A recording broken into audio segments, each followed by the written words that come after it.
Hello students, welcome back to the channel. आज की video बहुत ही ज़्यादा इम्पॉर्टेंट रहने वाली है मैनेजमेंट अकाउंटिंग के स्टूडेंट्स के लिए। आज हम डिस्कस करने वाले हैं 10 मोस्ट इम्पॉर्टेंट क्वेश्चंस जिनका आना आपके एग्ज़ाम में 80 to 90% पॉसिबल है। ठीक है, जैसे आप सब जानते हैं ये कोई रैंडमली पिक्ड क्वेश्चंस नहीं है। ये वो क्वेश्चंस हैं जो आपके एग्ज़ाम में PYQs में over the years bar bar repeat हुए हैं आपके प्रीवियस ईयर क्वेश्चंस में। ठीक है, तो आज हम इन क्वेश्चंस को डिस्कस करने वाले हैं। बहुत ही ज़्यादा इम्पॉर्टेंट रहेगा ये वीडियो। एंड अगर आप इस वीडियो को ध्यान से पूरा देखते हो तो आप जो है अपना 80 to 90% सिलेबस भी यहीं से कवर कर लोगे, क्योंकि हर एक चैप्टर से क्वेश्चंस लिए गए हैं, हर एक चैप्टर कवर किया गया है। मेन आइडिया जो मेन क्वेश्चन है जिससे आपको ओवरऑल व्यू मिल जाएगा चैप्टर का, वो सभी के सभी क्वेश्चंस उठा लिए गए हैं। ठीक है, तो इसलिए ये वीडियो इंपॉर्टेंट रहेगा। एंड जैसा आप सब जानते हैं दैट वीडियो के दौरान हमेशा आपको एक गिव अवे ऑफर प्रोवाइड किया जाता है। गिव अवे ऑफर क्या कहता है कि वीडियो के दौरान मैं कहीं पे भी आपसे 3 क्वेश्चंस पूछने वाली हूँ। जो भी स्टूडेंट इन 3 क्वेश्चंस का बिल्कुल सही जवाब देगा उन स्टूडेंट्स को free of cost notes provide किए जाएंगे, जिनकी मदद से आप अपने एग्ज़ाम की तैयारी कर सकते हो। ये क्वेश्चंस 80 to 90% अब तक जितने भी नोट्स बनाए गए हैं सब में से क्वेश्चंस आए हैं, तो ऑब्वियस सी चीज़ है यहाँ से भी आपके क्वेश्चंस आने वाले हैं। जो भी स्टूडेंट इन नोट्स को लेगा उनका तो फ़ायदा होगा ही, क्योंकि फिर उनको पूरा चैप्टर नहीं पढ़ना पड़ेगा। जो क्वेश्चंस मेन है आप सिर्फ उन्हीं की तैयारी करोगे। ठीक है, अब ये तो बात हो गई जो 3 स्टूडेंट्स हैं वो फ्री ऑफ कॉस्ट नोट्स पा लेंगे, लेकिन उनका क्या जो नहीं ले पाएंगे फ्री ऑफ कॉस्ट नोट्स। तो बाकी सब के लिए भी एक ऑफ़र है। ऑफ़र क्या कहता है कि अगर आप एक नोट परचेज़ करना चाहते हैं तो अमाउंट को रिड्यूस करके एक स्टूडेंट फ्रेंडली अमाउंट लगाया गया है, दैट इज़ 45 रुपीज़। यानी कि अब आप सिर्फ अपने नोट्स जो है परचेज़ करने के लिए 45 रुपीज़ पे करेंगे। इससे ज़्यादा कम आई डोंट थिंक कोई भी कर सकता है। अगर आप एक से ज़्यादा नोट्स परचेज़ करेंगे, जब आप एक से ज़्यादा नोट परचेज़ करेंगे तो आप 40 रुपीज़ पर नोट पे करेंगे। और एक कॉम्बो ऑफ़र है, कॉम्बो ऑफ़र रहेगा 6 to 7 सब्जेक्ट्स का। जब आप अपने सभी सब्जेक्ट के नोट्स इकट्ठे लेना चाहते हैं तो 5 का आप पे करेंगे, एक आपको फ्री ऑफ कॉस्ट मिलेगा। 7 लेते हैं तो 6 का पे करेंगे, एक आपको फ्री ऑफ कॉस्ट मिलेगा। तो बिना टाइम वेस्ट किए अब अपने सब्जेक्ट का क्वेश्चंस पढ़ते हैं। मैनेजमेंट अकाउंटिंग बहुत ही आसान सब्जेक्ट है, मुझे नहीं लगता कुछ डिफ़िकल्ट होने वाला है। न्यूमेरिकल्स को ध्यान से देख लेना मैनेजमेंट अकाउंटिंग, बाकी तो मैं आपको समझा ही दूंगी। जैसा आप सबको पता है दैट आंसर लिखने का एक फॉर्मेट होता है। ठीक है, वो फॉर्मेट क्या कहता है कि क्योंकि आपके जो क्वेश्चंस हैं वो लगभग जो मेन क्वेश्चंस है वो 20 मार्क्स के आते हैं। एक और चीज़ मैं आपको बता दूं, कुछ बच्चों को मैंने देखा है एंड कुछ स्टूडेंट्स को मैंने सुना है दैट वो जैसे एक आपका क्वेश्चन पेपर आया है, ठीक है, लगभग एक पार्ट ए होता है, एक पार्ट बी होता है। पार्ट ए के जो लगभग क्वेश्चंस होते हैं वो 10 मार्क्स के होते हैं। ठीक है, जैसे 3 क्वेश्चंस इसके पार्ट ए के हो गए, 3 क्वेश्चंस पार्ट बी के हो गए, फिर 4 क्वेश्चंस पार्ट ए के हो गए, 3 क्वेश्चंस पार्ट बी के हो गए। पार्ट ए के जो क्वेश्चंस है वो 10 नंबर के होते हैं और बी पार्ट के जो क्वेश्चंस हैं वो 20 नंबर के होते हैं। मैंने देखा है स्टूडेंट्स क्वेश्चन पेपर मिलते ही ए पार्ट के क्वेश्चंस को लिखना, आंसर्स लिखना स्टार्ट कर देते हैं, जो कि एक मेरे हिसाब से गलत फॉर्मेट है। अगर आप टाइम बचाने का सोच रहे हो तो आपको 3 घंटे मिलते हैं। ठीक है, पार्ट बी इम्पॉर्टेंट है, मैं एक बार मान के चलती हूँ कि भाई क्योंकि बहुत बड़े बड़े आंसर्स हैं, आपके पास टाइम ज़्यादा नहीं है, तो आप सबसे पहले क्या करोगे, आप पहले अपने 60 मार्क्स सिक्योर करो। यानी कि पहले अपना पार्ट बी के पहले सभी आंसर्स लिख दो। पहले पार्ट बी आपने करना है, 20 नंबर के सारे क्वेश्चंस अच्छे से लिख दो, यहाँ से आपको 60 मार्क्स मिलेंगे। ये 40 मार्क्स का है। अगर इनमें से अगर आप 1-2 क्वेश्चन नहीं भी अटैम्प्ट कर पाओगे तो कम से कम आप अपनी 60 मार्क्स तो बहुत अच्छे से सिक्योर करोगे। ठीक है, और पार्ट बी आपने अच्छे से लिखना होता है क्योंकि भी 20 मार्क्स के क्वेश्चंस आ रहे हैं, मेन तो ये हुआ ना। ठीक है, तो पहले आप पार्ट बी अटेंड करोगे, पहले आप 20 नंबर के जो क्वेश्चंस हैं उनको अटेंड करोगे, अच्छे से लिखोगे सोच के समझ के। 3 घंटे मिल रहे हैं तो मैं आपको कहती हूँ आप 2 घंटे सिर्फ इन 3 क्वेश्चंस पे लगा दो, जो कि बहुत ही ज़्यादा मुश्किल है। ठीक है, इतना टाइम भी नहीं लगता है, मेरे ख्याल से 1 से 1.5 घंटे में आप लिख दोगे। अगर आपको अच्छे से आंसर्स आते हैं तो आप 1 घंटे में लिख दोगे, अगर आपको नहीं आते तो भाई आपको 1.5-2 घंटा लग सकता है, लेकिन आप अपने 60 मार्क्स सिक्योर कर लोगे। अब आते हैं पार्ट ए पे। पार्ट ए पे मान लो कि मैं 3 क्वेश्चंस मान के चल रही हूँ, ठीक है, आपके पास टाइम नहीं बचता है, फिर भी आप अगर एक या फिर 2 क्वेश्चंस अटेम्प्ट करोगे तो आपकी 20 मार्क्स तो वैसे ही सिक्योर हो गए, ठीक है। तो ऐसे पेपर का फॉर्मेट होता है। क्वेश्चन पेपर मिलते ही सीधा नहीं लिखना होता कि पार्ट ए मिला है तो ए से ही स्टार्ट करेंगे, बाकी आपकी चॉइस है। ये एक स्ट्रेटजी है टाइम बचाने की और मेन क्वेश्चंस को अटेम्प्ट करने की, ठीक है। ये एक सजेशन था, बाकी आप लोगों की मर्जी, आप जैसे अटेम्प्ट करना चाहो। और हाँ, आंसर लिखने का एक फॉर्मेट होता है। अब क्योंकि 20 नंबर के आप क्वेश्चंस अटेम्प्ट कर रहे हो, मेन तो वही रह गए ना, 20 नंबर का क्वेश्चन आप अटेम्प्ट कर रहे हो, तो आंसर लिखने का एक परफेक्ट फॉर्मेट है जिससे आपको ना तो ज़्यादा इधर उधर का सोचना पड़ेगा। मान लो कि भाई आपको आंसर के बारे में बहुत कम पता है, ज़्यादा नहीं पता है, आपको थोड़ा बहुत आता है, तो में क्या करोगे। और वैसे भी अगर आपको अच्छे से आता भी है तो भी आप क्या करोगे, आप आंसर को 3 पार्ट्स में डिवाइड करोगे। ये रहेगा आपका इंट्रोडक्शन, ये रहेगा आपका मेन बॉडी, ठीक है, और ये रहेगा आपका कंक्लूजन। यानी कि इंट्रोडक्शन को हिंदी में कहेंगे, आई डोंट नो, विषय कहेंगे क्या, या विषय समथिंग लाइक दैट, विषय कहेंगे। जो इंट्रोडक्शन रहेगा ये रहेगा आपका मेन बॉडी, ठीक है, यानी कि मुख्य भाग, और ये रहेगा आपका कंक्लूजन यानी कि निष्कर्ष, ठीक है, ये आपका निष्कर्ष रहेगा। तो आपने क्या करना है, आप ऐसे पहले इंट्रोडक्शन लिखोगे, ठीक है। मान लो कि यहाँ पे आपसे पूछा गया मैनेजमेंट अकाउंटिंग क्या होता है और nature and scope of management accounting क्या है। इंट्रोडक्शन मैं यहाँ पर उन स्टूडेंट्स का मान के चल रही हूँ कि जिनको नहीं आता है, पूरा नहीं आता है, थोड़ा बहुत आता है, तो आप क्या करेंगे, इंट्रोडक्शन के अंदर आप मैनेजमेंट अकाउंटिंग को बता दो क्या होता है, ठीक है, मेन आइडिया बता दो क्या होता है, मैनेजमेंट अकाउंटिंग किस चीज़ में काम आती है, ठीक है, क्यों ये इम्पोर्टेंट है बिजनेस के अंदर इसकी इम्पोर्टेंस क्या है। अगर ये ना हो तो मतलब कि इंट्रोडक्शन के अंदर आप जो है आसपास का कुछ भी लिख सकते हो, मैनेजमेंट अकाउंटिंग के आसपास की चीज़ें आप लिख दो, कोई प्रॉब्लम नहीं है। इंट्रोडक्शन आपका कम से कम 1 पेज का होना चाहिए, ठीक है। ये आपकी शीट है तो आप 1 पेज का, ये वाला पेज तो आप यहाँ पे इंट्रोडक्शन लिखेंगे। अब आते हैं मेन बॉडी के अंदर आप स्ट्रिक्टली क्वेश्चन का आंसर दोगे, इधर उधर की कोई फालतू बात लिखने की ज़रूरत नहीं है। मेन बॉडी में स्ट्रिक्टली जो आता है वो लिख दो, मैनेजमेंट अकाउंटिंग लिखो, और नेचर क्या रहेगा, स्कोप क्या रहेगा मैनेजमेंट अकाउंटिंग का, वो लिखोगे आप। मैं एज्यूम करके चल रही हूँ इतना तो आपको आता ही है, 2 पेज लिख दोगे, ठीक है, 2 पेज आप इसके लिखोगे। फिर आते हैं कंक्लूजन पे। कंक्लूजन के अंदर आप लिख दो कि भाई आपने पूरे आंसर के अंदर क्या डिस्कस किया है, ठीक है, जो जो चीज़ें आपने डिफ़ाइन की हैं उनको लिख दो। मैनेजमेंट अकाउंटिंग को फिर से थोड़ा बहुत डिस्क्राइब कर दो ब्रीफ के अंदर। यहाँ से आप अपना कंक्लूजन दोगे कम से कम 1 पेज का। 20 नंबर का क्वेश्चन है, 4 पेज तो मिनिमम से मिनिमम आपको लिखने चाहिए। और अगर इस तरीके से लिखोगे तो 4 पेज कब भर दोगे पता भी नहीं चलेगा। अब सिर्फ भरना ही नहीं है, मेन बॉडी आपकी अच्छे से होनी चाहिए, ताकि अगर आपका टीचर पूरा आंसर ना पढ़ के सिर्फ मेन बॉडी पढ़े तो आपको मार्क्स दे सके। मेन बॉडी लिखने का यही सबसे बड़ा रीज़न होता है, ठीक है। अब जिन स्टूडेंट्स को आता है वो क्या करेंगे, इंट्रोडक्शन आप लिखो। इंट्रोडक्शन के अंदर आप जो है मैनेजमेंट अकाउंटिंग के मैनेजमेंट अकाउंटिंग को आप ब्रीफ के अंदर समझाओगे यहाँ पे, ठीक है। मेन बॉडी के अंदर आप स्ट्रिक्टली क्वेश्चन का आंसर दोगे, और कंक्लूजन के अंदर आप स्कोप ऑफ मैनेजमेंट अकाउंटिंग लिखते हो, ठीक है। मैनेजमेंट अकाउंटिंग की स्कोप लिखोगे, ठीक है। एंड और भी चीज़ें आप डिस्कस कर सकते हो अगर आपको और कुछ पता है तो। अगर आपको नहीं पता है तो जैसे मैंने पहले बताया, आप वैसे लिख सकते हो आंसर को। कम से कम 4 पेज तो देखो मैं आपको रिकमेंड करूँगी कि लिखने ही होंगे। अगर 15 अबव मार्क्स चाहिए तो आप ज़्यादा भी लिख सकते हो, ठीक है, लेकिन कम से कम 4 पेज तो आपको लिखने चाहिए। ये एक स्टैंडर्ड है आंसर लिखने का। अब देखो मैं एक चीज़ बता देती हूँ, मैं आपको इंट्रोडक्शन और कंक्लूजन में आपको नहीं एक्सप्लेन करूँगी।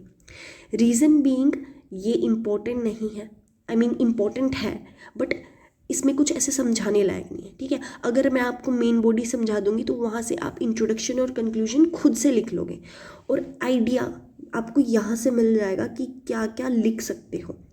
तो मैं एक्सप्लेन नहीं कर रही हूँ, इसका मतलब ये नहीं है कि आपने नहीं पढ़ना है। इंट्रोडक्शन और कंक्लूजन को आप बहुत अच्छे से रीड करोगे, आइडिया लेके जाओगे कि कैसे लिखना होता है और क्या क्या लिखना होता है इंट्रोडक्शन और कंक्लूजन के अंदर। तो अब क्वेश्चन पे चलते हैं। What is management accounting? Discuss in brief the nature and scope of management accounting. Matched accounting is an extension of a managerial aspect of cost accounting. Explain the statement and clearly distinguish between cost accounting and management accounting. बहुत अच्छा सवाल है. Main body से start करेंगे. Management accounting may be defined as the process of identification, measurement, analysis, interpretation and communication of accounting information to management so that it can plan, control and take effective decisions. Management accounting का मतलब होता है कि ये एक identification करने का तरीका होता है, एक प्रोसेस होता है जिसके अंदर आप मेजरमेंट, एनालिसिस करते हो एक सब्जेक्टिव प्रॉपर्टी का. सब्जेक्टिव प्रॉपर्टी का क्या मतलब है कि मान लेते हैं आपकी कोई भी कंपनी है, एक्स आपकी कंपनी है, ठीक है. तो आप जो है कंपनी के अंदर क्या आता है, प्रॉपर्टी आती है, एसेट्स आते हैं, लाइबिलिटीज़ आती हैं, ठीक है, वर्कर्स आते हैं, सैलरीज आती हैं, एम्प्लॉयज़ आती हैं, एम्प्लॉयर्स आते हैं. तो इन चीज़ों को एनालाइज करना होता है. ये अकाउंटिंग का काम होता है कि भाई कैपिटल वो कितना उनका जा रहा है, क्या क्या उनकी लाइबिलिटीज़ आ रही हैं, क्या क्या उनके एसेट्स आ रहे हैं. उन सब चीज़ों को पहले इंटरप्रेट करना, उनके एनालिसिस करना, ठीक है, मेजर करना कि उनका कहाँ उनका ग्राफ जा रहा है, उनका फ़ायदा हो रहा है, नुकसान हो रहा है, वो वापस एक जो है मीडियम स्लोप पे जा रहे हैं. ये सब एक तरीका होता है. ताकि क्यों किया जाता है, ताकि ये प्लान कर सकें, कंट्रोल कर सकें और टेक इफ़ेक्टिव डिसीजंस ले सकें कंपनी को लेकर, उनके कैपिटल को लेकर. इट इज़ फ्यूचर ओरिएंटेड होता है and AIIMS at improving efficiency and probability of businesses. Unlike financial accounting, it is not governed bye strict legal rules. Financial accounting के अंदर आप जो है गवर्नमेंट भी इसके अंदर इंक्लूड होती है, लेकिन यहाँ पर लीगल रूल्स नहीं होते इस वाली अकाउंटिंग के लिए. बिजनेस अकाउंटिंग के अंदर लीगल रूल्स लागू नहीं होते हैं and can be modified according to the managerial needs. The nature of management accounting can be explained through its main characteristics. Main characteristics क्या होते हैं, जैसे अभी हमने डिस्कस किया कि ये डिसीजन ओरिएंटेड होता है, यानी कि इसमें ना तो गवर्नमेंट का कोई इंक्लूजन होता है, ना तो गवर्नमेंट आपको कुछ कहेगी. ये सॉलिडली बेस्ड होता है मैनेजर पर या फिर एम्प्लॉयर पर या फिर ओनर पर, ठीक है. वो अपनी नीड्स के अकॉर्डिंग, अपनी विचार के अकॉर्डिंग कुछ भी चेंजेस ला सकते हैं. It is totally dependent on them as it helps management in choosing the best alternative among various options. Future focused होता है because it emphasises budgets, forecast and projections rather than historical records. ये पुराने records की तरफ ना देख के management accounting जो है वो फ्यूचर फोकस्ड होती है कि अब जो हो गया सो हो गया, आगे कैसे इम्प्रूव करना है, आगे कंपनी को कैसे आगे लेके जाना है, ठीक है. Management accounting is a flexible in nature as method and techniques can be changed as per management requirement. Management की रिक्वायरमेंट के अकॉर्डिंग उनको क्या क्या चीज़ रिक्वायर है, उनको क्या क्या चेंजेस उनको लग रहे हैं लाने चाहिए, वो अपने अकॉर्डिंग सब कुछ देखते हैं. इसके अंदर किसी थर्ड पार्टी का कोई इन्वॉल्वमेंट नहीं होता है. It is selective, meaning only relevant information is presented to management. Relevant information ही दी जाती है. रेलेवेंट इन्फॉर्मेशन का मतलब है कंपनी के खुद का रिकॉर्ड जो होता है, ठीक है. It is interdisciplinary and it uses concepts from economics, statistics, mathematics and management science.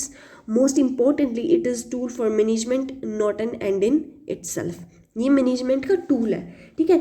यहाँ पे कहने का क्या मतलब है कि मैनेजमेंट अकाउंटिंग जो है खुद में कोई भी एक बहुत बड़ा, कोई ऐसे नहीं कहेंगे कि ये एक डिपार्टमेंट है, नहीं, ये एक टूल है, एक तरीका है मैनेजमेंट के लिए. The scope of management accounting is wide, includes several areas. It covers financial planning and budgeting. Financial planning और budgeting आता है, this is obvious, ठीक है, which involves preparation of budget and financial forecasts. Financial forecast यानी कि आने वाले time पे क्या क्या खर्चे हो सकते हैं, ठीक है, क्या क्या उनको कहाँ पे पैसा लगाना पड़ सकता है, कहाँ से उनके आउटकम आएंगे, ये सब कुछ होता है. Cost control and cost reduction is another major area where cost data analyzed to improve efficiency. इसका सबसे बड़ा एक फैक्टर होता है कोस्ट कंट्रोल करना और कोस्ट रिडक्शन करना. Decision making techniques such as marginal costing, break even analysis and standard costing fall under its scope. It also includes performance evaluation through responsibility accounting and variance analysis, cash flow and fund flow analysis, pricing decisions and profit planning are also important parts of management accounting. Management accounting is rightly called extension of managerial aspect of cost accounting. Cost accounting provides detailed cost informations related to material, labor and overheads.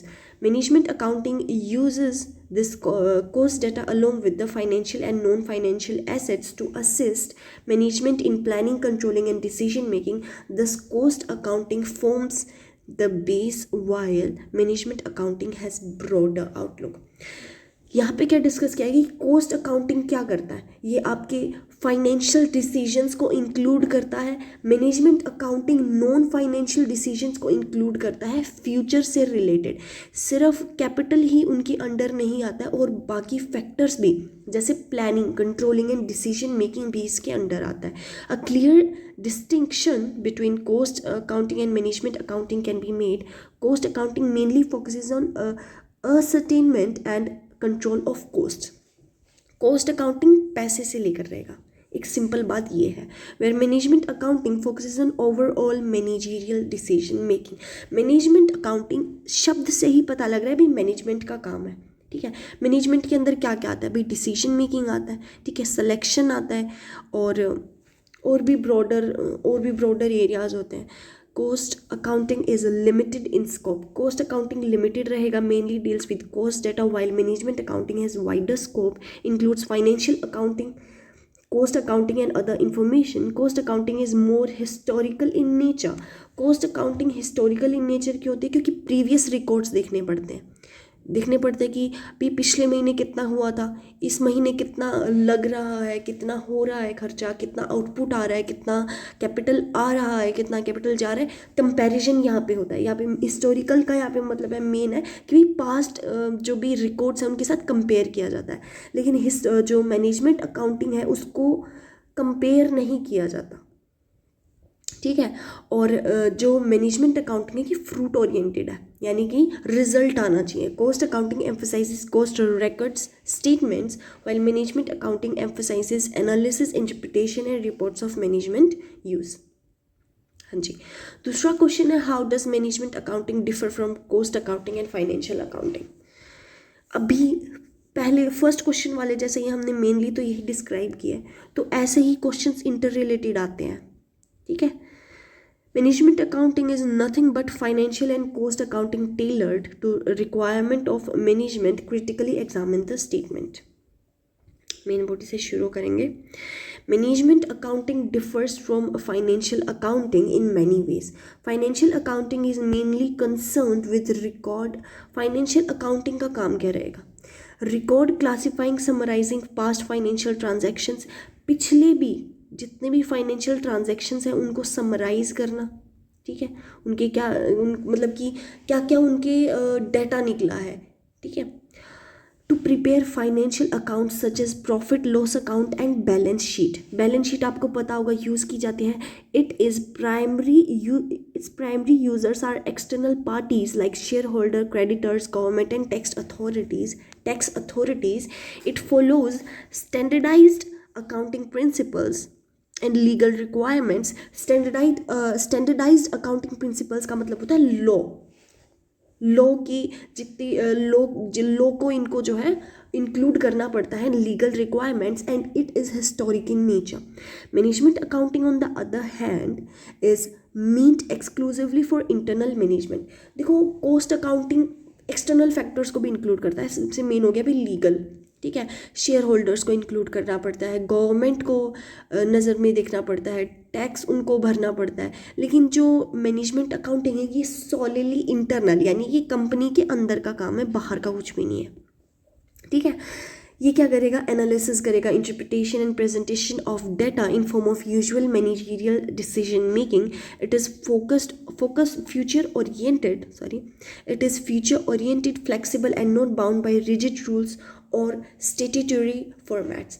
Statutory formats और rigid rules का मतलब अभी कोई भी external factor यहाँ पे include नहीं हो सकता. ठीक है, कोई थर्ड पार्टी आगे इनके ऊपर जो है किसी भी टाइप का डिसीजन नहीं दे सकती, इनको फोर्स कर सकती कि this is the rule and you have to apply it, you have to understand it. नहीं, वो इन चीज़ों को नहीं एक्सेप्ट करते हैं. ये इंटरनल मामला है, अंदर का मामला है, वो खुद डिस्कस करेंगे. Management accounting also differs from cost accounting. Cost accounting is concerned with ascertainment, analysis and control of cost. It deals mainly with cost data related to material, labor, overheads and aims at cost reduction and efficiency.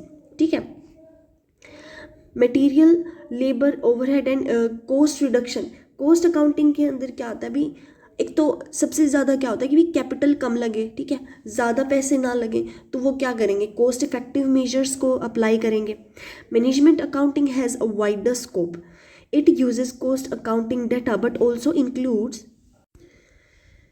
but also includes financial accounting information and non-financial data. While cost accounting concentrates on operational efficiency, management accounting emphasizes overall.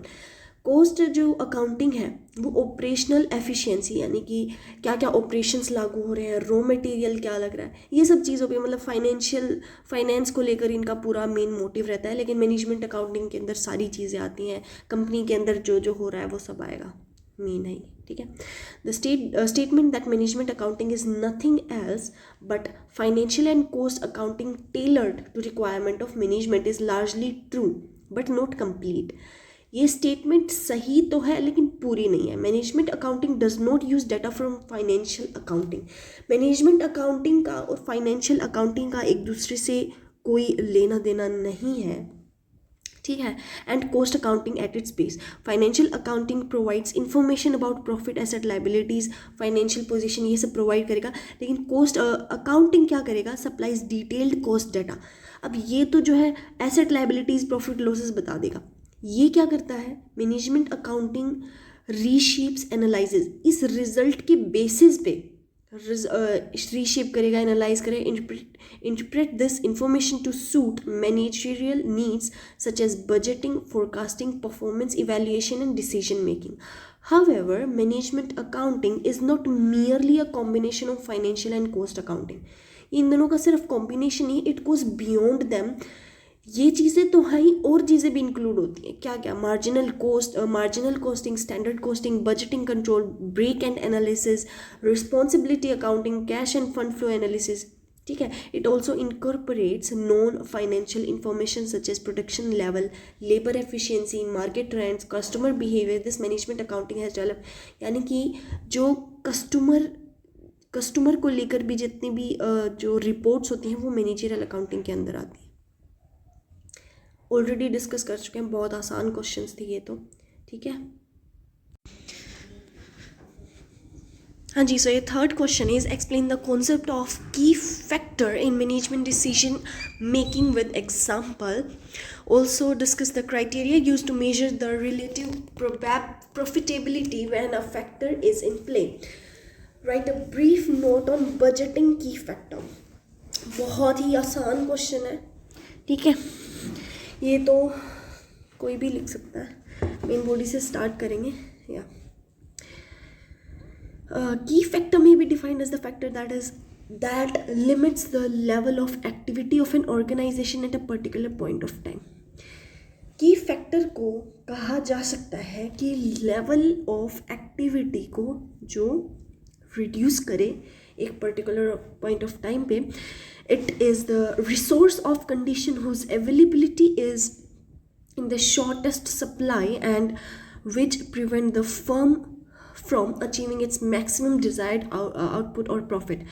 Common examples of key factors include shortage of raw material, limited labor hours, machine capacity, capital constraint, market demand or government regulations. For an example, If a factory has sufficient labor, machinery, but a shortage of raw material becomes the key factor. Similarly, if production capacity is high but sales demand is limited, production आप बहुत ज़्यादा कर सकते हो लेकिन सामान बिक ही कम रहा है, तो जो जो जो सेल है वो की फैक्टर बन जाता है. ऐसी सिचुएशन में management must plan a production and sales by giving priority to the key factor. Key factor है यहाँ पे सेल. अब आपके प्रोडक्ट्स बिक रहे हैं 500, आप बना के बैठे हो 2000, तो ओवर प्रोडक्शन नहीं हो जाएगा. ठीक है, ओवर प्रोडक्शन माने कि कॉस्ट ज़्यादा होगी और आउटपुट कम होगा, फिर लॉस होएगा. ठीक है, तो the concept of key factor is very important in management decision making. देखो, मैनेजमेंट डिसीजन मेकिंग के अकॉर्डिंग जो की फैक्टर का मतलब है जो चीज़ ज़रूरी हो. ठीक है, फॉर एग्जांपल अभी कंपनी के अंदर मान लो कि फेस्टिव सीजन चल रहा है. ठीक है, सेल है, सेल के अंदर उनका प्रोडक्शन बहुत मतलब कि सेल बहुत ज़्यादा बढ़ गया है, तो प्रोडक्शन बढ़ाना पड़ेगा. तो यहाँ पे क्या हो गया, की फैक्टर हो गई सेल. ठीक है, अब कि भाई वो प्रोडक्ट बना रहे हैं लेकिन रॉ मटेरियल कम पड़ गया, तो रॉ मटेरियल की फैक्टर पड़ जाएगा. उस टाइम पे जो चीज़ ज़रूरी है वो की फैक्टर होता है. ठीक है, जिसके बिना प्रोडक्शन नहीं होता या फिर प्रोडक्शन नहीं हो सकता या फिर कंपनी का कोई फ़ायदा नहीं हो सकता, उसे की फैक्टर कहेंगे. मैनेजमेंट में must select the product mix that yields the highest profit by making the best use of limited resources. Limited resources के अंदर बेस्ट प्रॉफिट जो प्रोड्यूस करे, हाईएस्ट प्रॉफिट जो प्रोड्यूस करे. For instance, if machine hours are limited, the firm should produce these products that gives the highest contribution to the machine per hour.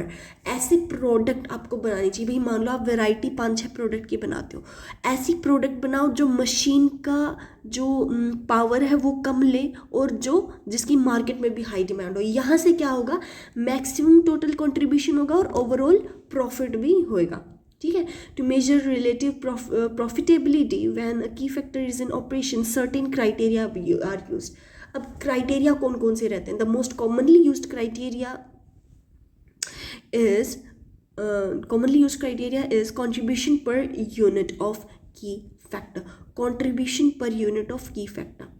Contribution is calculated at sales minus variable cost. Variable cost क्या होता है कि हर महीने जो भी आपकी sales होती हैं उसके अंदर एक होता है कि फिक्स्ड कॉस्ट और एक होता है वेरिएबल कॉस्ट. यानी कि वेरिएबल कॉस्ट है कि भाई हर जो है सीज़न के अकॉर्डिंग आपका कॉस्ट बढ़ता या फिर कम होता रहता है. जब आपको पता लगता है कि भाई आपकी प्रोडक्ट की वैल्यू बढ़ गई है तो आप जो है उसका प्राइस बढ़ा दोगे, लेकिन जब पता लगा कि भाई वैल्यू कम हो गई तो प्राइस घटा दोगे. फेस्टिव सीजन चल रहा है, सेल लगा दोगे. तो ये होता है वेरिएबल कॉस्ट कि भाई कॉस्ट ऊपर नीचे होएगी लेकिन एक फिक्स्ड कॉस्ट रहेगा कि आइटम की ये कॉस्ट तो रहेगी ही रहेगी. ठीक है, when the resources are limited, profit maximization is achieved by ranking products according to their contribution to the per unit limited factor.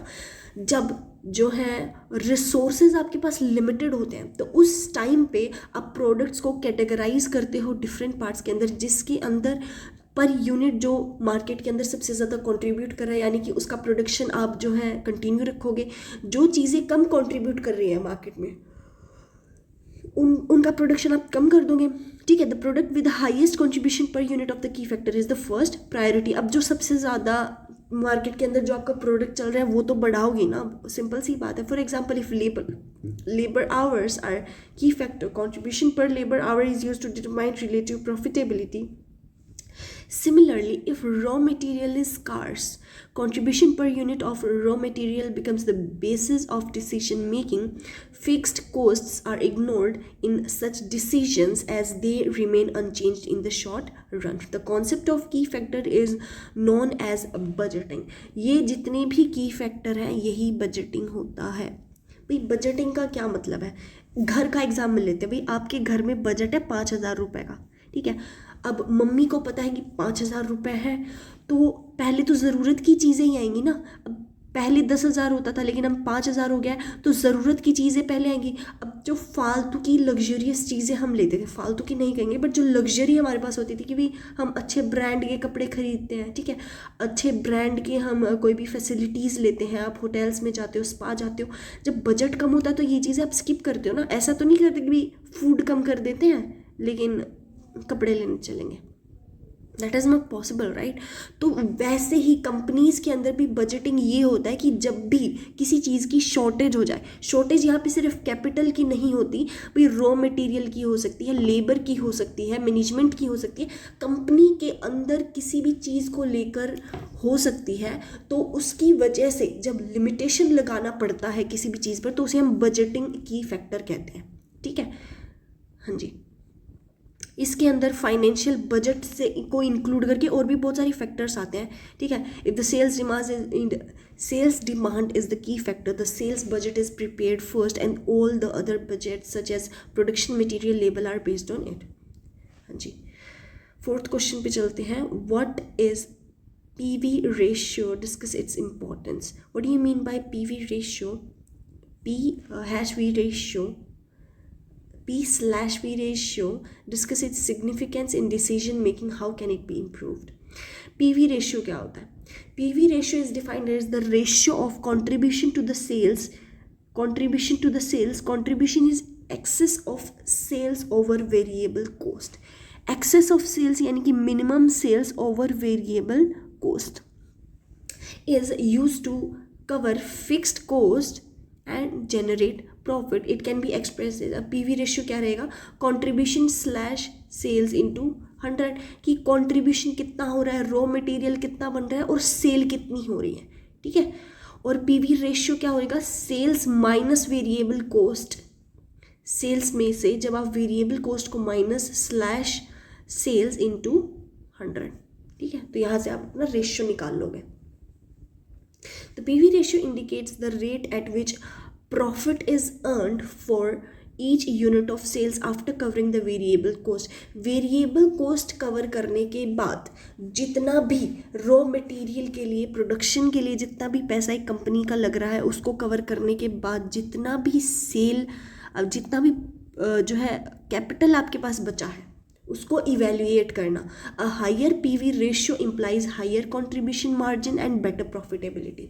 जितना ज़्यादा PV रेशियो उतना ज़्यादा प्रॉफिट, जितना कम PV रेशियो उतना कम profit. The importance of or significance of PV ratio is in management decision making is considerable. It is used in a break-even analysis, as break-even point can be easily calculated with the help of PV ratio.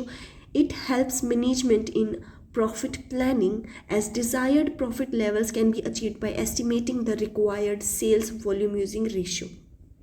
The ratio is useful in comparing profitability of different product sale linings or divisions, especially when resources are limited. Further, the PV ratio also assists in price decisions. PV ratio की मदद से product के price को भी determine किया जा सकता है, such as fixed selling price during competitive conditions or special orders. It is useful in a sales mix decision, as product with higher PV ratios are given priority to max total contribution. जिस product का जितना ज़्यादा PV ratio है उसका सबसे ज़्यादा contribution होता है सेल्स के अंदर. The ratio also helps in measuring the impact of cost changing, showing how changes in variable cost or selling prices affect profitability. PV ratio can be improved by adopting certain measures. The one method is by increasing the selling price provided market condition permit. भाई market की condition के अंदर जब आप अपना selling price increase या फिर decrease करते हो मार्केट कंडीशन के अकॉर्डिंग, ठीक है. Another way is by reducing variable cost. जब वेरिएबल कोस्ट को आप रिड्यूस करके एक फिक्स्ड प्राइस रख देंगे तो वहाँ से भी आप जो है रेशियो को इम्प्रूव कर सकते हैं through better purchasing, improved production efficiency और cost control techniques. Changing the sales mix in favor of production with a higher contribution margin can also help the can also improve the overall PV ratio. Additional eliminating low margin products and focusing on high margin products help in enhancing profitability and improving the PV ratio. हाँ जी, fifth question पे चलते हैं. Let's start with the fifth question. Define and explain responsibility accounting. What are the prerequisites for what are prerequisites for introducing responsibility accounting in a company? अच्छा, important question है ये. मैं इससे पहले भी देख चुकी हूँ, शायद ये काफ़ी बार रिपीट भी हुआ है. ये क्वेश्चन इम्पॉर्टेंट है. ठीक. Explain the concept of responsibility accounting. Discuss creation of various type of responsibility centers for its effective implementation. Main body से स्टार्ट करेंगे. Responsibility accounting may be defined as a system of accounting under which cost and revenues are classified, recorded and reported according to the areas of responsibility. Responsibility accounting का मतलब क्या है भाई? आपका एक अलग अलग एरिया है कंपनी के अंदर. भाई आप जो है प्रोडक्शन को मैनेज करते हो, एक पर्सन सेल्स को मैनेज करता है. भाई आपके पास जो भी डाटा आया है उसको आप रिपोर्ट कर रहे हो अथॉरिटी को, उसे रिस्पॉन्सिबिलिटी अकाउंटिंग कहते हैं. ठीक है, जहाँ पर आप अपनी डाटा को क्लासिफाई करते हो, रिकॉर्ड करते हो और फिर रिपोर्ट करते हो. Each responsibility centre is placed under the charge of a manager who is accountable for the performance of that centre. The performance is measured by the comparing budgeted figures with actual results. जो भी budget figures जिनको estimate किया गया है उसको जो है compare किया जाता है एक्चुअल रिजल्ट से, और deviations are analyse through variance analysis. और जो भी डिफरेंस आया है उसको एनालाइज किया जाता है कि भाई कहाँ से गलती हो रही है, कहाँ पर उनका प्रॉब्लम आ रहा है. The concept of responsibility accounting is linked with decentralization of authority. It assumes that authority and responsibility are delegated to different level of managements, and each manager is held responsible only for those costs and revenues which are controlled by him. हर एक manager अपने अपने authority को लेकर responsible रहेगा. उनका एक अलग अलग लेवल ऑफ मैनेजमेंट होता है. ठीक है, कोई एम्प्लॉयज़ को हम मैनेज करता है, कोई मैनेजर्स को जो है उनका लीडर होता है. तो ये अलग अलग लेवल पे होता है. This promotes efficiency, cost consciousness and managerial accountability. For effective implementation of responsibility accounting the creation of appropriate responsibility centres is essential. Obvious सी चीज़ है कि भी अगर आपको एक इफ़ेक्टिव इम्प्लीमेंटेशन लाना है तो अलग अलग को एक सेंटर आपको प्रोवाइड करना पड़ेगा. ठीक है, वो क्या होता है? रिस्पॉन्सिबिलिटी सेंटर्स होते हैं. ठीक है, these are various type of responsibility centres. Cost centre is a segment of organization where the manager is responsible only for the controlling cost. Manager यहाँ पे सिर्फ कंट्रोल करेगा कोस्ट को, जैसे प्रोडक्शन डिपार्टमेंट और service department. Revenue centre is responsible for generating revenues but not for controlling costs, such as sales department. Sales department पे आप जो है कोस्ट को कंट्रोल नहीं कर सकते हो, राइट. वहाँ पे जो आपका प्रोडक्शन रहेगा आप उसको कंट्रोल नहीं कर सकते हो. A profit centre is responsible for both revenue and cost. Revenue कितना आ रहा है और क्या कोस्ट रखी जाएगी ये टोटली उन पे डिपेंड करता है. ठीक है, and hence profit generation. Divisional units are common example. And investment centre is responsible for profit as well as for efficient utilization of assets and investment decisions. Return on investment is commonly used as performance measure. आपकी company ने जिन भी चीज़ों में invest किया है उनका जो return आ रहा है उसको जो है परफॉर्मेंस मेजर में काउंट किया जाता है. ये इम्पोर्टेंट लाइन है. ठीक है, there are certain prerequisites for introducing responsibility accounting in a company. एक कंपनी के अंदर कुछ जो है पहले से कुछ प्री लाइन्ड ऑर्डर्स होते हैं जिनको पहले फॉलो किया जाता है. First, there must be clear organisational structure and well defined authority. Obviously चीज़, आप एक कंपनी बना रहे हो. ठीक है, अब कोई पर्सन जा रहा है उसको पता ही नहीं है कि किसके पास मुझे जाना है, अगर प्रोडक्ट में प्रॉब्लम है तो किसके पास जाना पड़ेगा, सेल्स में प्रॉब्लम आ रही है तो किसके पास जाना पड़ेगा, और मैनेजर कौन है, कौन कंपनी को मैनेज कर रहा है, कौन सेल्स को मैनेज कर रहा है, कौन अकाउंटिंग को मैनेज कर रहा है। अगर ये चीज़ आपकी ऑलरेडी डिफाइंड नहीं है तो एक बहुत बड़ा मैस क्रिएट हो जाएगा, राइट। तो एक ऑर्गेनाइजेशनल स्ट्रक्चर होना चाहिए, यानी कि एक प्रॉपर आपकी कंपनी का एक आउटव्यू होना चाहिए कि कौन सा डिपार्टमेंट किस चीज़ को दर्शाता है। आपने देखा होगा, राइट, डिपार्टमेंट्स होते हैं, अकाउंटिंग डिपार्टमेंट हो गया, प्रोडक्ट सेल्स डिपार्टमेंट हो गया। तो ये अलग अलग डिपार्टमेंट जो है वो ऑर्गेनाइजेशनल स्ट्रक्चर के अंदर आते हैं, जहाँ पर रिस्पॉन्सिबिलिटी और अकाउंटेबिलिटी हर एक लेवल पर अलग होती है। Second, proper delegation of authority is necessary so that managers can exercise control over the activities. अब एक पर्सन है, अगर उसको आप किसी भी चीज़, छोटी मोटी रिस्पॉन्सिबिलिटी ही उससे नहीं सहन होती और आप उसके ऊपर इतना बड़ा बोझ डाल देते हैं 10-15 लोगों को मैनेज करने का, तो ऑब्वियस सी चीज़ है that is bound to get destroyed, right. तो एक प्रॉपर डेलीगेशन ऑफ अथॉरिटी, यानी कि एक प्रॉपर तरीके से अथॉरिटी को डिस्ट्रीब्यूट करना, ठीक है, to suitable candidates for which they are held responsible. यहाँ पर मैनेजर्स जो है वो रिस्पॉन्सिबल होते हैं। Third, effective budgeting and standard setting must be placed. Effective budgeting होनी चाहिए। ऑब्वियस सी चीज़ है, बजट हर एक चीज़ का होता है, कंपनी का हो, घर का हो, प्रोडक्शन हाउस का हो, हर जगह पे एक बजट डिसाइड होता है कि भाई इतना हमारे पास है, हम इतना अफोर्ड कर सकते हैं, ठीक है। तो उस बजट के अंदर अपनी कंपनी को चलाना, ठीक है, हर एक जो है कैपिटल जो भी रहेगा, प्रॉफिट लॉसेस, उसी के अंदर सब कुछ आ जाए, ठीक है। Fourth, a sound accounting and reporting system is required to collect and communicate timely and accurate information. Accounting और रिपोर्टिंग सिस्टम प्रॉपर होना चाहिए ताकि टाइमली अपडेट्स मिल सकें, ठीक है। Fifth, there should be proper identification of controllable and uncontrollable cost.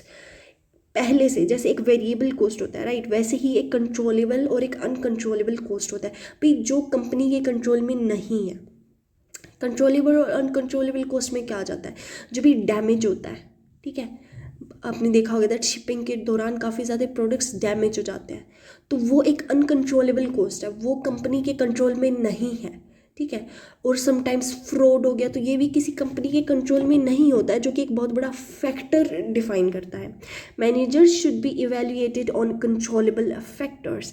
Managers को evaluate करना चाहिए कंट्रोलेबल फैक्टर्स के ऊपर। Lastly, top management support and motivation are essential for successful implementation. आपने सुना होगा कि बहुत सारी कंपनीज जो हैं वो सेमिनार्स करती हैं मोटिवेशन के लिए, करियर काउंसलिंग के लिए। तो ये बहुत इंपॉर्टेंट रहता है एक एम्प्लॉई को जो है कॉम्पिटिटिवनेस मेंटेन करके रखने का। अब एक कंपनी में कॉम्पिटिटिवनेस ही नहीं है, एक लोग एक दूसरे से ऊपर जाना ही नहीं चाहते, तो मेहनत कैसे करेंगे। तो कॉम्पिटिटिवनेस भी एक ज़रूरी होती है, कॉम्पिटिटिवनेस, बट एक लेवल तक, राइट। तो 6 क्वेश्चन पे चलते हैं। What do you understand by break even analysis? Show graphic representation of break even chart. Explain the distinction between cost control and cost reduction. Enumerate some of the important tools, techniques of cost reduction and cost control. Main body से start करेंगे। Break even analysis refers to the technique of analyzing the relationship between fixed cost, variable cost, sales volume and profit. Fixed cost, variable cost, sales volume और profit के बीच में जो संबंध है, ठीक है, उसे ब्रेक इवन एनालिसिस कहते हैं। The break even point is a level of sales at which the revenue is equal to total cost. जब आपका रेवेन्यू टोटल कॉस्ट के इक्वल होता है, resulting in neither profit nor loss. भाई आपकी company जो है प्रोडक्शन के अंदर, मैं एग्जांपल ले देती हूँ कि आपका 5,000 करोड़ प्रोडक्शन के अंदर लग रहा है, ठीक है, और जो है कंपनी टोटल मिला के अगर आपकी कंपनी जो है 7,000 करोड़ का वो कर रही है, तो लगभग जितना पैसा लगा था उतना ही उन्हें वापस मिल रहा है, ना तो प्रॉफिट हो रहा है ना लॉस हो रहा। लगभग मैंने सेम क्यों बोला, क्योंकि ये सिर्फ रॉ मटेरियल का कॉस्ट है, ठीक है। बाकी कुछ ऊपर नीचे 1-2 हज़ार करोड़ अगर हम मिला के लगे तो इट इज़ समवट इवन, ठीक है। तो ना तो यहाँ पे प्रॉफिट हो रहा है ना लॉस हो रहा है। मैं यहाँ पे 5 ही लेके चलती हूँ ताकि आप इजीली अंडरस्टैंड कर सको।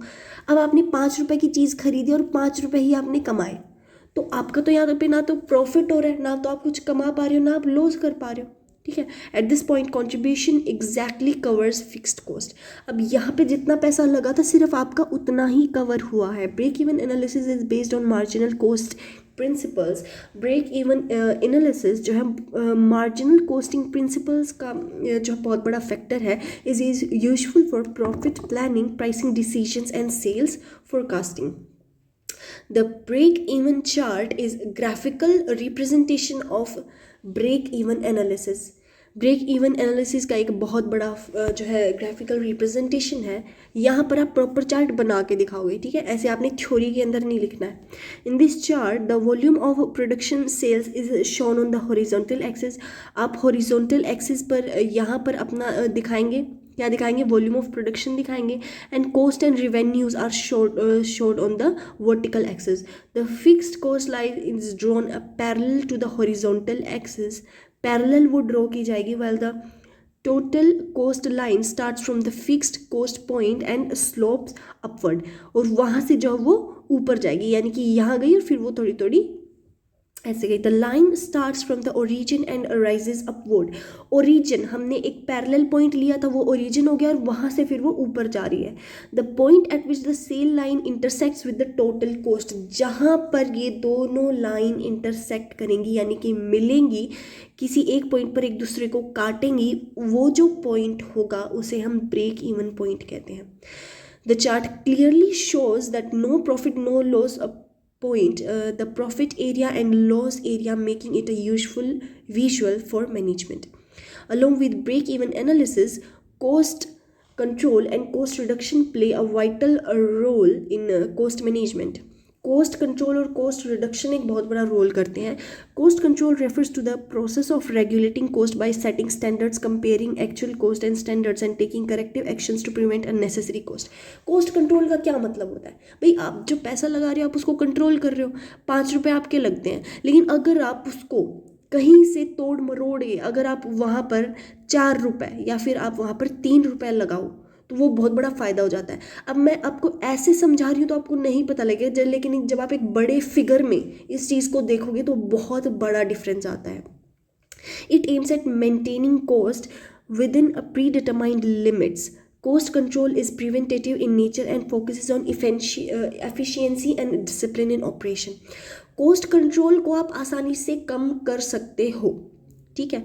बहुत सारे फैक्टर्स हैं एक प्रोडक्ट के अंदर, ठीक है. मान लो कि आपका प्रोडक्ट ऑलरेडी बहुत प्रीमियम है, तो वहाँ पर जब आपका प्रोडक्ट इतना ज़्यादा प्रीमियम होता है तो आप वहाँ पे और फैक्टर्स, जैसे मार्केटिंग, प्रोडक्ट प्रीमियम है.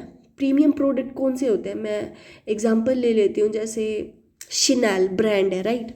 शिनैल एक कॉमन ब्रांड लेते हैं जो सबको पता हो. Okay, Ferrari. I am sure सब ने, लड़के लड़कियां सब ने सुना होगा. फरारी अपनी कभी एडवर्टीजमेंट नहीं करती, राइट. क्यों? क्योंकि प्रोडक्ट इतना लग्जूरियस है, तो वो यहाँ पर क्या कर रहे हैं, वो कॉस्ट कंट्रोल कर रहे हैं.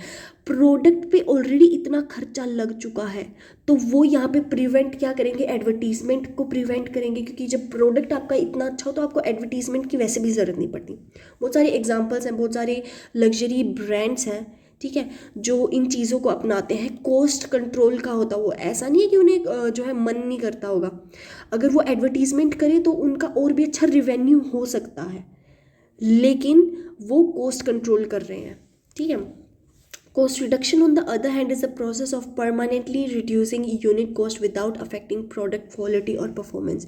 बिना तो प्रोडक्ट की क्वालिटी घटाए और ना ही परफॉर्मेंस कम किए उसको हम कॉस्ट रिडक्शन कहते हैं. It involves continuous efforts to improve methods.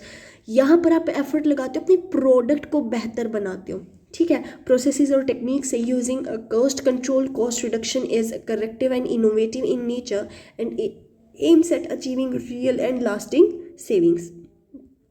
The distinction between cost control and cost reduction is clear. Cost control emphasizes adherence to standards. Cost control जो है वो स्टैंडर्ड्स को एडहियर करने के लिए, यानी कि स्टैंडर्ड्स को पूरा करने के लिए, स्टैंडर्ड्स की पूर्ति करने के लिए. स्टैंडर्ड्स का मतलब है भाई आपका प्रोडक्ट है, ठीक है, प्रीमियम है, लेकिन उसको प्रीमियम दिखाने का एक स्टैंडर्ड भी तो होता है ना, कि भाई आपकी पैकेजिंग स्टैंडर्ड होती है, आपका उस प्रोडक्ट को दर्शाने का तरीका स्टैंडर्ड होता है. While cost reduction focuses on improving standards. ये कॉस्ट कंट्रोल तो दिखाएगा स्टैंडर्ड भी ऊपर है और ये ऊपर ले जाने में मदद करेगा. Cost control is short term and preventative. Cost control short term है, प्रिवेंटेटिव है, लॉन्ग कॉस्ट रिडक्शन जो है वो लॉन्ग टर्म और कंटिन्यूस है। भाई आपने एक बार अपनी प्रोडक्ट का प्राइस कम कर दिया और उसे परमानेंट कर दिया तो फिर आप उससे हट नहीं सकते, आपको एक रीज़न देना होता है। While cost reduction aims at improving efficiency, there are several important tools and techniques of cost control and cost reduction. These include standard costing and variance analysis, budgetary control, marginal costing, break-even analysis, work study, value analysis, quality control, and inventory control techniques such as EOQ, ABC analysis. ठीक है, these tools help management in identifying inefficiencies, controlling wastage, and reducing unnecessary cost. What are the financial and non-financial method of performance measurement? Explain with example. Financial और non-financial methods कौन से रहेंगे performance measurement के? Important question है भाई, इसे भी करना है अपने ध्यान से। मेन बॉडी से स्टार्ट करेंगे। Financial method of performance measurement are based on monetary data derived from accounting records. These methods focus on profitability, cost efficiency, and financial position. ये जो मेथड्स हैं ये प्रॉफिट पे फोकस करते हैं, भाई प्रॉफिट आना चाहिए, ठीक है। कॉस्ट एफिशिएंसी, भाई आपका रॉ मटेरियल का अगर कॉस्ट कम लग रहा है तो उससे अच्छा कुछ हो ही नहीं सकता। एंड फाइनेंशियल पोजीशन, यानी कि फाइनेंशियली आपकी कंपनी, आपका प्रोडक्ट कहाँ स्टैंड करता है मार्केट में, ठीक है।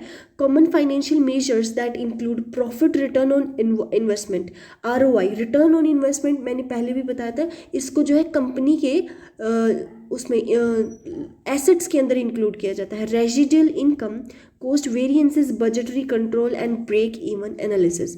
For example, ROI measures how effectively a manager uses invested capital.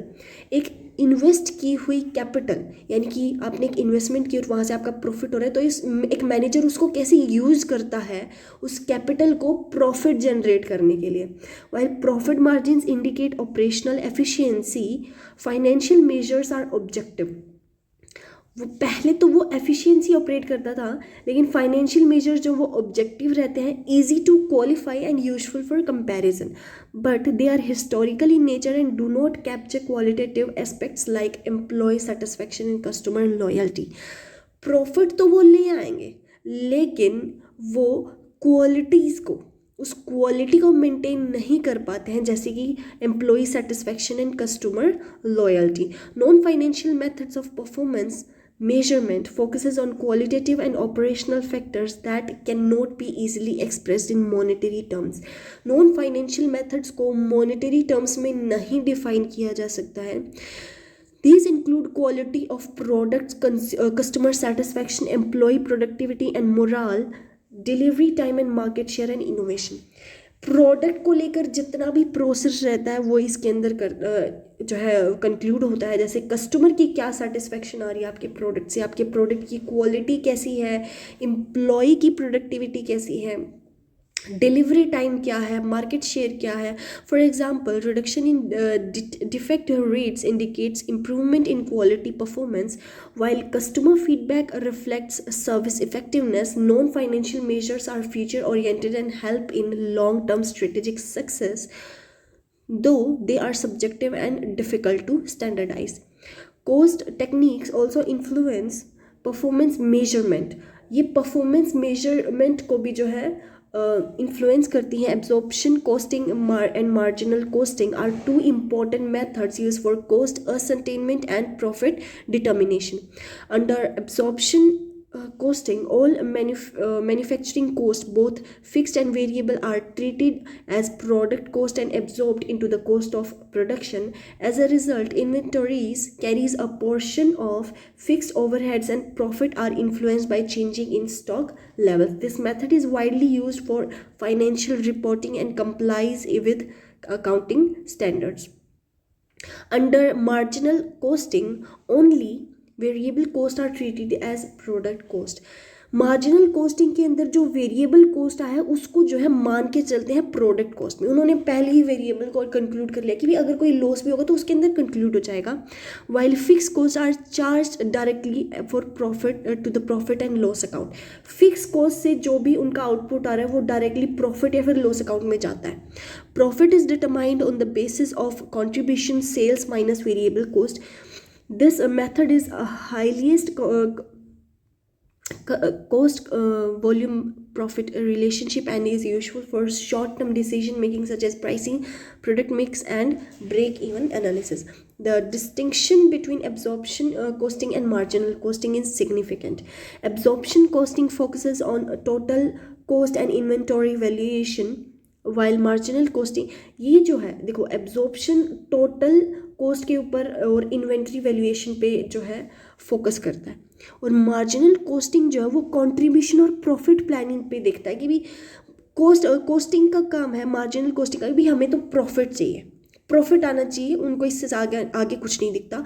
और एब्जॉर्प्शन कॉस्टिंग का होता है कि भाई टोटल कॉस्ट कैसे कम की जा सके और इन्वेंटरी वैल्यूएशन बढ़े, ठीक है। एब्जॉर्प्शन कॉस्टिंग में show higher profits when stock increases. Stock बढ़ती है तो एब्जॉर्प्शन कॉस्टिंग जो है प्रॉफिट देती है, whereas marginal costing reports profit based solely on sales volume.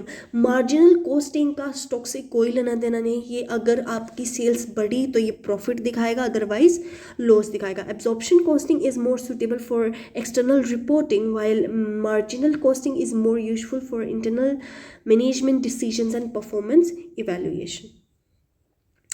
Okay, SL steel limited manufactures single product for which market demand exists for only additional quantity.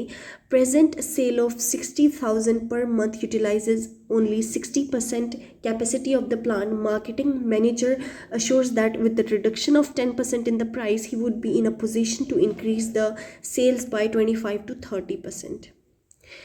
ये हमें data दिया गया है। Selling price 10 रुपये per unit है, variable cost 3 रुपये है, semi variable cost 6,000 रुपये है, फिक्स्ड प्लस 50 पैसे पर यूनिट। फिक्स्ड कॉस्ट जो है क्या है 20,000 to be ₹24,000 at 80% output. You are required to prepare the following statement: the operating profits at 60%, 70%, 80% level at current selling price and the operating profit at proposal selling price at the above level. ये भी लगभग same ही numerical है। तो देखो हमें data क्या दिया हुआ है, सेलिंग प्राइस 10 रुपये है, वेरिएबल कॉस्ट 3 रुपये है और सेमी वेरिएबल कॉस्ट है 6,000 रुपये प्लस 50 पैसे हैं पर यूनिट के। फिक्स्ड कॉस्ट कैसे निकालेंगे, 60% कैपेसिटी पे बताई गई है 20,000 और 80% पे बताई गई है 24,000। प्रेजेंट सेल कितनी है 60,000 है, ठीक है। यूनिट सोल्ड 6,000 डिवाइडेड बाई 10 क्यों किया है, क्योंकि सेलिंग प्राइस 10 रुपये है, तो वहाँ से क्या आ जाएगी हमारी 60% यानी कि 6,000 यूनिट जो ऑलरेडी दी हुई है। हैंस 100% कैपेसिटी कितनी हुई 10,000 यूनिट्स, 70% कितनी हुई 7,000 और 80% हुई 8,000। अब profit at current selling price, profit कितना होगा अगर सेलिंग प्राइस 10 रुपये है, तो अगर 60% कैपेसिटी है तो क्या करेंगे 6,000 को, हमारी 6,000 निकली थी ना 6,000 यूनिट्स, तो उसको 10 से मल्टीप्लाई करेंगे। वेरिएबल कॉस्ट कितनी थी हमारी 3 रुपये थी, तो 3 से मल्टीप्लाई करेंगे। और सेमी वेरिएबल कॉस्ट हमारी थी 50 पैसे, तो वो हमारी 3,000 रुपये। सेमी फिक्स्ड है 6,000 और फिक्स्ड है हमारी 20,000, तो इनको ऐड करेंगे और हमारा ऑपरेटिंग प्रॉफिट आ गया हमारा 13,000 एट 70% कैपेसिटी। जब हमारी 7,000 यूनिट होंगी तो सेल्स कैसे निकालोगे 10 रुपये की, वेरिएबल कॉस्ट वैसे ही है ना, तो ये फिर ऐसे आप निकाल लोगे। 80% सेम, कुछ भी अलग नहीं है। Profit at proposed selling price, new selling price था 10 रुपये माइनस 10%, तो कितना हुआ 9 rupees. At 60% capacity same formula, multiply करेंगे टोटल कॉस्ट ऑपरेटिंग प्रॉफिट में से, ऑपरेटिंग प्रॉफिट हमारा सेल्स में से कितना माइनस करेंगे, टोटल कॉस्ट हमारा 7,000 रुपये आ गया। 70% में क्या करेंगे, फिर से हम सेल्स में से टोटल कॉस्ट माइनस करेंगे, सेम। कंक्लूजन क्या आया, although reduction in price reduces per unit, higher capacity utilization improves total operating profit, especially at 80% output level. अब दूसरे ऑप्शन बी जो हमें दिया गया है, सेल्स वेरिएंस ऑफ लिमिटेड क्या है, बजट हमें दिया गया है, ठीक है। टोटल बजट हुआ हमारा 1,14,000। एक्चुअल सेल्स वैल्यू, एक सेकेंड क्वेश्चन पढ़ते हैं यार, कंफ्यूजिंग है। हाँ जी, H Limited furnishes the following information related to the budgeted sales and actual sales for April 2024। Product ये हमारे हैं, इनकी सेल्स क्वांटिटी है 1200, 800 और 2000। सेलिंग प्राइस है 15, 20, 40। एक्चुअल सेल्स क्या आई हैं ABC की 880, ये ठीक है। हमें क्या निकालना है, सेल्स वॉल्यूम वेरिएंस निकालना है, sales price variance, sale mix variance, total sales variance. अच्छा ठीक है, हाँ जी। तो प्रोडक्ट हमें दिया गया है, ठीक है, ये हमारी वैल्यू है। टोटल बजट क्या करेंगे, पहले इनको जो है ऐड कर लेंगे, हमारा कितना रहेगा 1,14,000। अब एक्चुअल सेल हमारी कितनी है, उसका एक्चुअल सेल निकाल लेंगे। अब सेल्स वेरिएंस वैल्यू निकालने के लिए हमें क्या करना पड़ता है, एक्चुअल सेल में से बजट सेल को माइनस करना पड़ता है। एक्चुअल सेल हमारी क्या आई थी 1,33,760 और हमारी जो बजट सेल कितनी थी 1,14,000, तो 19,760 हमारा निकला है आंसर। सेल्स वेरिएंस प्राइस क्या होता है, एक्चुअल क्वांटिटी को हम जो है माइनस मल्टीप्लाई करते हैं, actual price minus budget price, actual price माने बजट प्राइस, ठीक है। प्रोडक्ट कैलकुलेशन करेंगे, ठीक है। सेल्स मिक्स वेरिएंस कैसे निकालेंगे, अब हमें स्टैंडर्ड मिक्स रेशियो निकालना है। टोटल क्वांटिटी है हमारी 4,000 यूनिट्स, ए हमारा 30% है, बी 20% है, सी 50% है। ये अभी हमने ऊपर सॉल्व किया है, तो एक्चुअल क्वांटिटी कितनी हुई हमारी 4,400 यूनिट्स हो गई, ठीक है। ए हमारा क्या था 1,320 था, बी 880, तो यहाँ से हम फॉर्मूला लगा देंगे और 11,000 हमारा आंसर आ जाएगा, ठीक है। टोटल सेल्स वेरिएंस हमारा कितना निकला 17,760। हाँ जी, ये हमें डाटा दिया गया हुआ है। Prepare income statement for both years using absorption costing, prepare income statement for both years using marginal costing. Okay, PV ratio हमें निकालना है, ब्रेक इवन पॉइंट, ठीक है। ओके, ये वाला अच्छा क्वेश्चन है, ये वाला ज़रूरी है, बी पार्ट वाला। सेल्स रिक्वायर्स टू अर्न, ठीक है ठीक है ठीक है, चलो भाई, ये हमें इतना डाटा दिया गया है, ठीक है। एब्जॉर्प्शन कॉस्ट पर यूनिट कितना निकालेगा, 5 रुपये पर यूनिट निकला है, तो ये हमारा 17 रुपये पर यूनिट हो जाएगा। कैसे, एब्जॉर्प्शन कॉस्ट पर यूनिट क्या होता है, variable manufacturing cost plus fix manufacturing cost. Income statement कैसे निकालेंगे, एब्जॉर्प्शन कॉस्टिंग कैसे निकालेंगे, 2022-23 का हमें डाटा दिया गया है। ग्रोस प्रॉफिट कितना बचा, कितना हुआ हमारा 7,20,000। तो यहाँ से हम जो है फिक्स्ड मार्केटिंग एंड एडमिन का निकालेंगे 4,20,000। टोटल मार्केटिंग और एडमिन कॉस्ट कितना हो गया, दोनों को ऐड करेंगे, 4,20,000 प्लस 3,00,000, 7,20,000 हो गया। और 7,20,000 हमारे यहाँ पे हुआ था, कितना आया था ये हमारा वेरिएबल कॉस्ट और एडमिन कॉस्ट, और हमारी सेल्स कितनी हुई थी 7,20,000 की, तो ना तो प्रॉफिट हुआ ना लॉस हुआ। अब income statement under marginal costing कितनी आई हमारी, ये हमें डाटा दिया गया हुआ है। कंट्रीब्यूशन 6.75 रुपीज़ हो जाएगा। अब इनकम स्टेटमेंट क्या है हमारी 48 लाख है, ठीक है। वेरिएबल कॉस्ट कितनी होएगी हमारी, तो कंट्रीब्यूशन कितना है 16,20,000 का। फिक्स्ड मैन्युफैक्चरिंग कॉस्ट और total fix marketing and admin cost, तो हमारी टोटल कितनी हो जाएगी 16,20,000। अब नेट प्रॉफिट कितना हुआ है, सेम आया है तो नील हो जाएगा। तो यहाँ पे ना तो प्रॉफिट हो रहा है ना लॉस हो रहा है। अब ब्रेक इवन पॉइंट कैसे निकालेंगे, हमें सेल्स दी गई है, पीवी रेशियो निकालोगे, ठीक है। पीवी रेशियो कैसे निकालेंगे, डिवाइड करेंगे, 25% आया। ब्रेक इवन पॉइंट कैसे निकालोगे, सेल्स इंटू पीवी रेशियो, ऊपर ही फॉर्मूला पढ़ा था हमने, ठीक है। तो यहाँ से आप निकाल लोगे। प्रॉफिट एट सेल्स कितना, 1,80,000 पे कितनी सेल आ रही है, प्रॉफिट हो रहा है 23,000 का। सेल्स रिक्वायर्ड टू अर्न, अब 12,000 रुपये का प्रॉफिट करने के लिए हमें कितने की सेल्स चाहिए होंगी, 1,36,000 की। कैसे निकाला, fix cost plus desired profit हमने निकाला वेरिएबल कॉस्ट को यूज़ करके। मार्जिन ऑफ सेफ्टी 23 में कितना आया, मार्जिन ऑफ सेफ्टी कैसे निकालोगे, actual sale minus break even sales हमने ऊपर निकाला है, 32,000 आएगा। मार्जिन ऑफ सेफ्टी कितना आया 52,000। क्वेश्चन 10 करने से पहले अब मैं वो 3 क्वेश्चन आपसे पूछ ही लेती हूँ, ठीक है।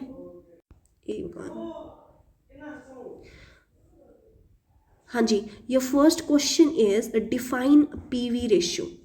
पीवी रेशियो क्या है, ये आपका फर्स्ट क्वेश्चन है। हाँ जी, your second question is define management accounting. Define management accounting. And your third question is define marginal costing. Marginal costing को आपने डिफाइन करना है, ठीक है। आसान क्वेश्चंस हैं, मुझे नहीं लगता मुश्किल होंगे। तो 10th क्वेश्चन पे चलते हैं। हाँ जी, या state differences between differential costing and, अरे ये तो अभी पढ़ा था हमने, opportunity cost and imputed cost, ठीक है। Relevant cost and irrelevant cost. Write short notes on the following. Cost centre, revenue centre, responsibility accounting is an important device for control. Differential costing and marginal costing क्या होता है? Differential costing refers to the technique of comparing the difference in total cost and revenues. भाई total cost कितनी हो रही है और revenue कितना आ रहा है, उनके बीच में जो डिफरेंस आएगा between two or more alternative courses of action. It is mainly used in decision making situation such as make or buy, accept or reject an order or selection of alternatives. Both fixed and variable costs are considered in differential costing provided they differ between alternatives. Marginal costing, on the other hand, is costing technique based on the classification of cost into the fixed and variable.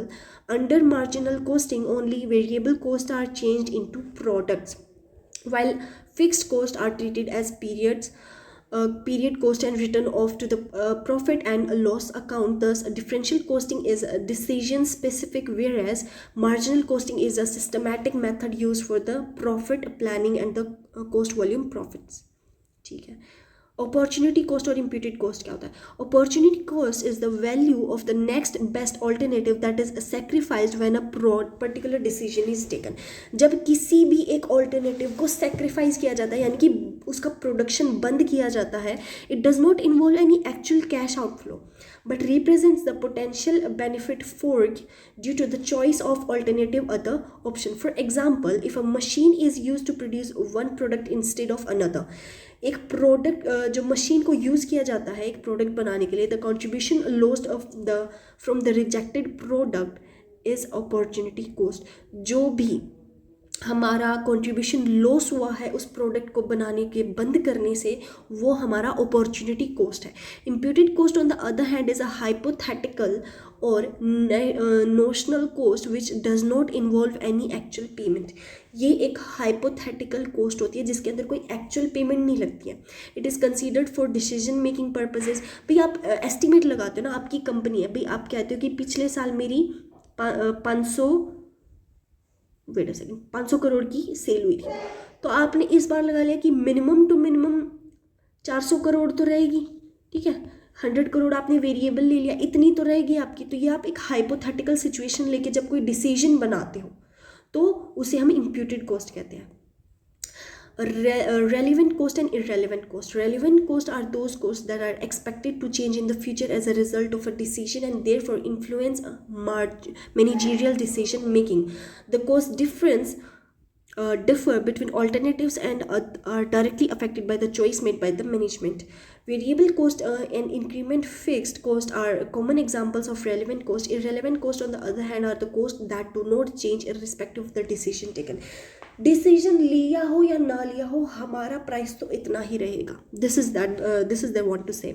Such cost include sunk cost, unavoidable fixed costs which have already been incurred will be incurred regardless of the decisions. Since irrelevant costs do not affect the outcome of decision, they are ignored in the decision making process. अब decision से फ़र्क ही नहीं पड़ना तो उनको लेंगे ही नहीं। Cost centre क्या होता है? Cost centre is the segment or department of an organisation for which cost are accumulated and control. Cost को एक्यूमुलेट किया जाता है, आगे पीछे किया जाता है और कंट्रोल किया जाता है। The manager of a cost center is responsible only for controlling cost and not for the generating revenue. Cost को कंट्रोल कर सकते हैं, रेवेन्यू कितना आएगा उससे उनको नहीं पता, उनको भी लेना देना भी नहीं है। Example of cost centre include production departments, maintenance departments and service departments. Cost centre helps management in cost control. Cost control है, कॉस्ट सेंटर है तो कॉस्ट कंट्रोल कराएगा, सीधी सी बात है। Performance evaluation and effective utilisation of resources by fixing responsibility for cost. Revenue centre क्या रहेगा? Revenue centre is a responsibility centre where the manager is accountable only for generating revenue. भाई manager का एक काम है कि तुम्हें रेवेन्यू लेके आना है and not for controlling cost. Control तुम मत करो कॉस्ट को, तुम बस रेवेन्यू लेके आओ, हमारे पास प्रॉफिट लेके आओ। The performance of revenue centre is measured in the terms of sales revenue achieved. कितनी सेल हुई है उसके बेसिस पे रेवेन्यू डिसाइड होता है। The sales department is the most common example of revenue centre. Revenue centres help management in evaluating sales performance, market effectiveness and revenue growth. Responsibility accounting as an important device for control. Responsibility accounting is considered as an important device for managerial control because it establishes a clear relationship between responsibility and performance. Responsibility और performance का एक दूसरे से क्या रिश्ता है ये define करता है by dividing the organization into responsibility centers and assigning accountability to managers. भाई obvious चीज़ है, कंपनी के अंदर अलग अलग डिपार्टमेंट होते हैं, सबको अलग अलग ड्यूटी दी जाती है, ठीक है। It facilitates effective monitoring and control of operation. अलग अलग डिपार्टमेंट होंगे तो मॉनिटरिंग आसान होगी और ऑपरेशन अच्छे से कंट्रोल कर पाओगे। Actual performance is compared with budget targets and variances are analysed to identify inefficiencies. This system promotes decentralization, improves managerial efficiency and motivates managers to achieve organizational goals, thereby strengthening overall control on the organization. और यहीं पर आपके सारे प्रश्न समाप्त होते हैं। आसान सब्जेक्ट है, कुछ नया नहीं है। न्यूमेरिकल्स को एक बार ध्यान से देख लेना, ठीक है, उनको कैसे आपने सॉल्व करना है वो आप देख लेना। Okay, and all the best for your exam.